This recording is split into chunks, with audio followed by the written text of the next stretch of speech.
I disagree with a lot of what you said tonight. Good. That makes it fun. I don't believe that being transgender means that you have some sort of mental illness, Okay. and I think that the majority of the psychological, national associations would agree with that. And I think that there's a lot of evidence that institutional racism exists, and that it manifests itself in very real and negative and harmful ways. Okay.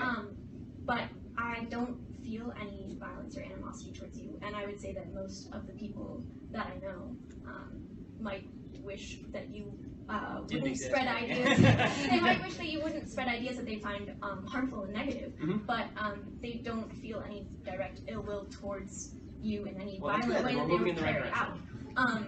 So I guess what I've been feeling throughout this talk is kind of this vast mischaracterization of the left as some sort of homogenous, violent, oppressive body. And I think that the majority of the people that I know and the majority of the interactions that I've had with communities on a larger scale have not matched that representation. So I was wondering if you could kind of talk a little bit about the nonviolent. So there are two aspects to the nonviolence, okay? And I think one you will agree with and one you will disagree with. So the one that you will agree with is the one that you've already agreed with, which is that you don't get to hurt people just because of what they're saying, right? This we all agree with. This is also the distinction. There's a reason I use the word leftist and not the word liberal. I think there is a distinction between people who are liberals and people who are leftists. I think that people who are liberals may disagree with me on politics, but they don't feel that they get to use force to shut people down. Leftists don't feel the same way. So that is a natural distinction. Now, here's the part where we'll disagree. I think that if you are seeking to use the government to cram down your particular vision of society on individuals in violation of their freedom, that this is an aspect of totalitarianism. Whether you want to shut me down or whether you want to, let's pretend for a second that I were a baker. And let's say that I'm a religious baker. I'm a religious person, so let's say I were a baker. And let's say that I don't want to participate in a same-sex wedding because I feel that that's sinful in my own religious belief. My belief is that's none of your business. The belief of most people on the left is that there should be legislation that forces me to cater to that same-sex wedding. By polls, this is true. So, now we're getting into dicey territory because now this does implicate violence. It implicates governmentally used violence.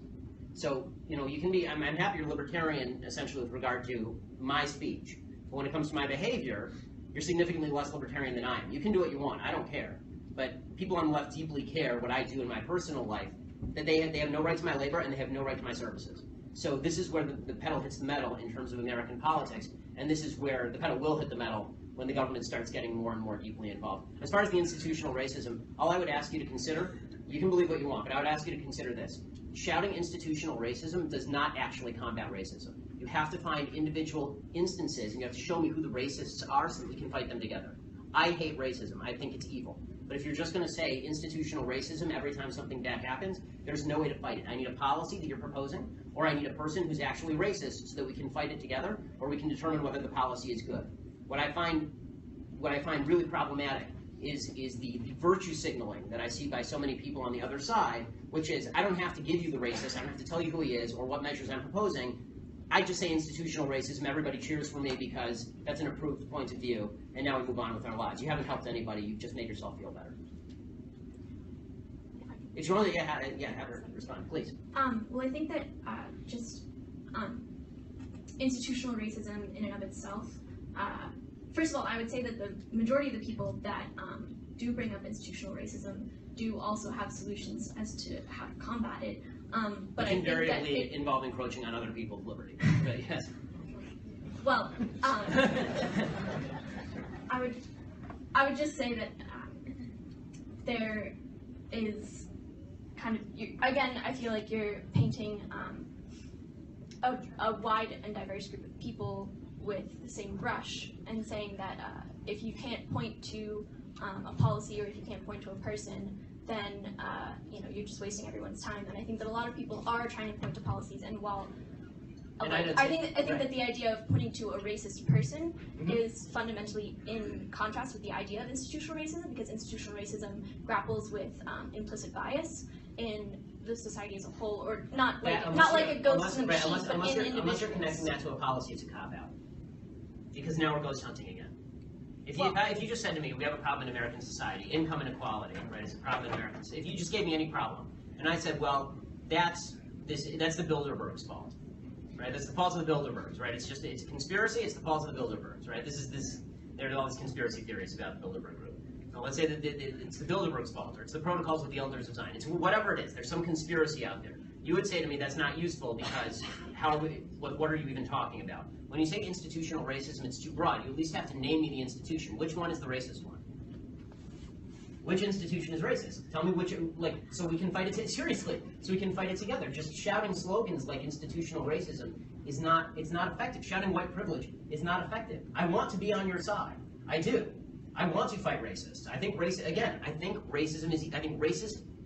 behavior is evil. I want to fight it with you. But I can't fight it if you're not showing me what it is.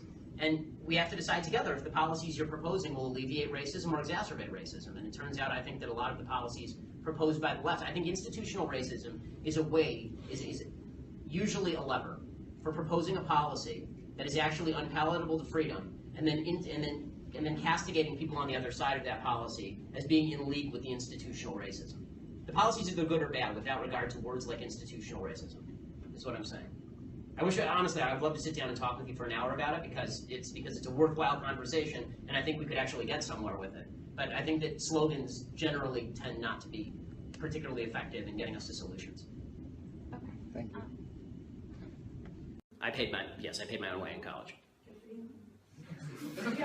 Is this going anywhere, or at the end you bring out my family and this is where is your life? Is you tend to demonize people who differ from you politically by standing on the graves of the children of Sandy Hook, saying they don't seem to care enough about the dead kids. If they cared more about the dead kids, they would agree with you on policy.